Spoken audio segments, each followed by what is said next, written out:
Now let's meet a gentleman from the very heyday of hippiedom.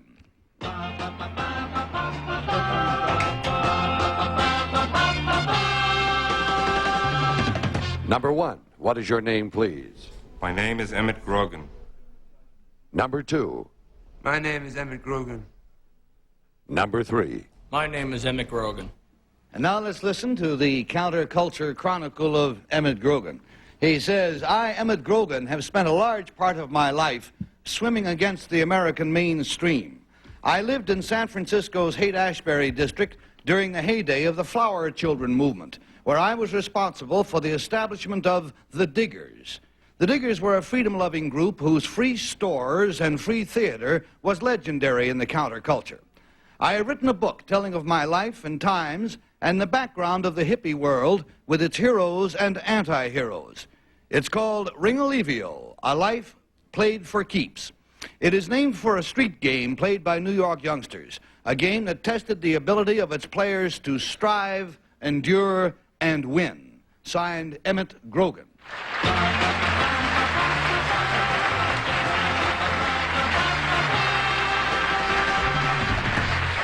And as our resident expert on Ring-a-Levio, we'll turn to Joe Garagiola. Okay, Gary.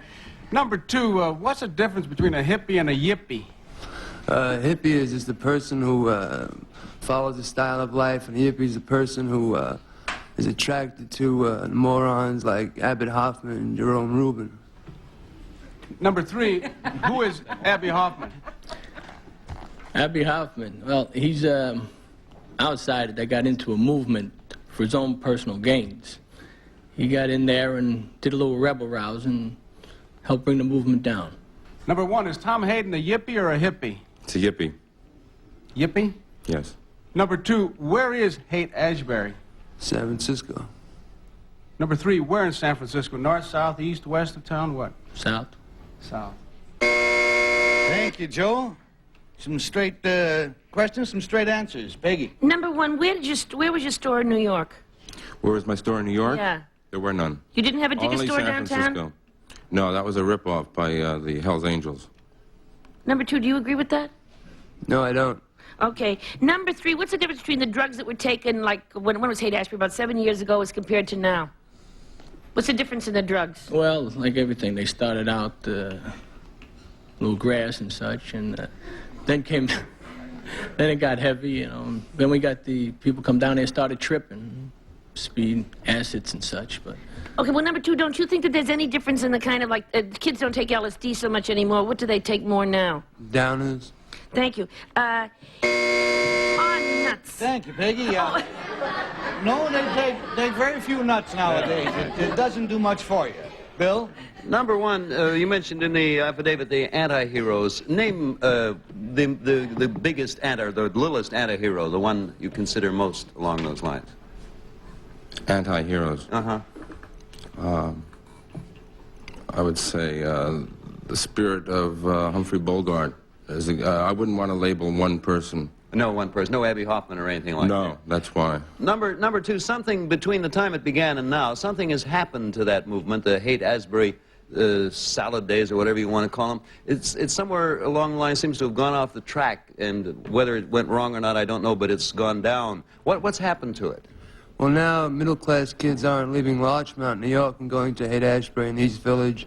Now it's the working-class kids who are leaving their homes in West Virginia and places like that. Interesting. Back to number one. Oh. And Kitty Carlisle gets last whack. Number three, is it not true that the free stores and the free movies and so forth, the reverse side of that coin was panhandling?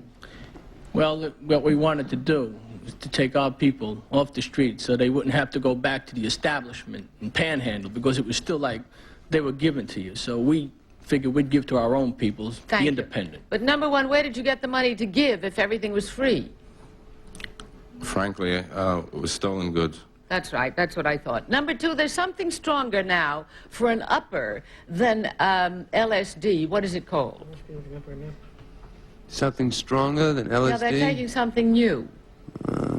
Don't have Maybe any we idea. shouldn't tell anybody. You're quite right.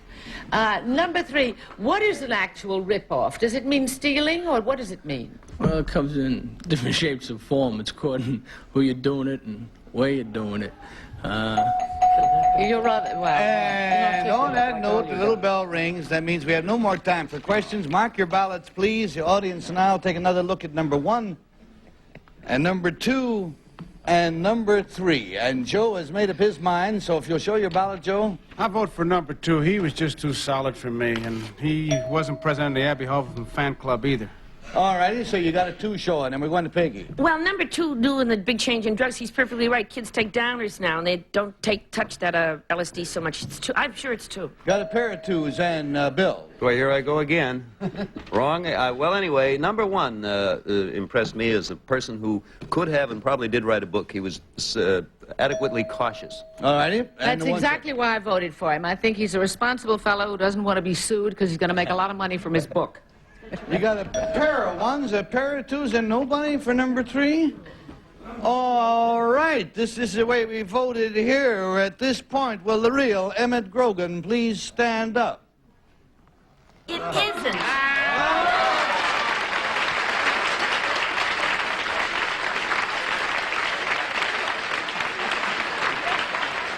Thank you, Emmett.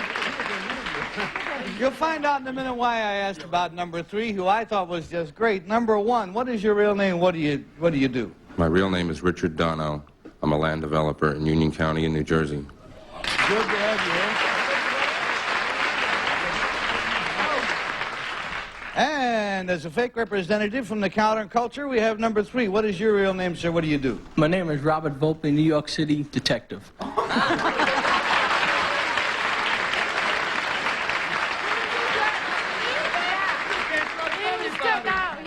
By the way, this is not only a fascinating book to read because it tells you about what it was the hippie movement originally started. It's a very handsome book. It's gorgeous. Well, I'll tell you, the cover is by Larry Rivers. Oh, no wonder it's gorgeous. Who we had on this show, you know. Sensational. Can you tell me in 5... I don't have time to tell you. I'll tell them what you're doing right now with your life. You're working up in Brownsville, right? Yes, and also I'm writing a book on the impossibility of fair play in democratic society because of loneliness. All right, thank you, Emmett Grogan, and thank you, gentlemen, for being with us on Tell the Truth.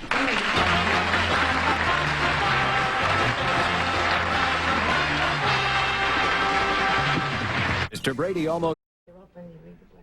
I am in disagreement with a great deal of what Emmett Grogan says. I am in agreement with a great deal that he does say, too. One impression, however, was left by number 1 when we asked about where did the money for the diggers came from. He said it was from stolen goods. The diggers actually worked. They went out each day and did some kind of work to provide free food for the other people. We didn't want to leave that impression. So, until tomorrow, come to the same time, take care of yourselves and we'll see you around. Our central characters today will receive a lovely dress from Sue Brett, the house of many moods. Sue Brett dresses in ensembles that create excitement and fit to perfection. Promotional consideration provided by Best Western Motels, the nation's largest chain of 1,200 fine owner-operated motels in 900 cities from coast to coast. Hey, what the blank is going on here? What the blank is he doing? What kind of a blanking show is this, anyways? I don't believe this blank. Hey, I know her and him. They're blanking hilarious. Oh, get a load of this blank. Holy blank, this is funny. What a great blanking idea for a game show. Match Game. You'll laugh your blank off. Today at 6:30 Eastern, 3:30 Pacific, only on Game Show Network.